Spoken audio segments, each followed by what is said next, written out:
Hello everyone, good morning. তোমরা সবাই কেমন আছো? আশা করি ভালো আছো। চলো আজকে সকালের ব্রেকফাস্ট নিয়ে তোমাদের সাথে ব্লগটি আরম্ভ করলাম।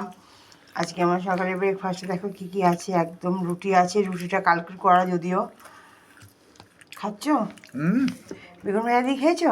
হ্যাঁ, রুটি আছে, হচ্ছে গরম গরম বেগুন ভাজা, আর হচ্ছে পেঁয়াজ কুচি, ডিমের অমলেট, আর হচ্ছে কালকের পায়েস।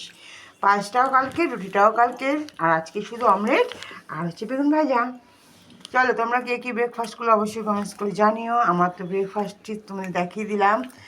আর আসবো দুপুরে রান্নাবান্না নিয়ে, কী কী রান্না করবো সেটা পরে তোমাদের সাথে শেয়ার করছি। এখন চলো ঝটপট খেয়ে নিই। ভালো লাগছে? দারুণ। চলো তোমরা কী কী ব্রেকফাস্ট করছো অবশ্যই জানিও।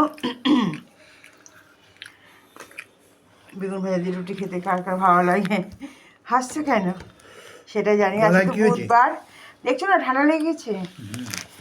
চলো ঝটপট খেয়ে নিই। টাটা। ভালো লাগলে একটা লাইক করে দিও, আর যারা নতুন দেখছে চ্যানেলটি প্লিজ সাবস্ক্রাইব করে দিও। ভালো থেকো, সুস্থ থেকো, সাবধানে থেকো। দেখা হবে দুপুরের ব্লগে।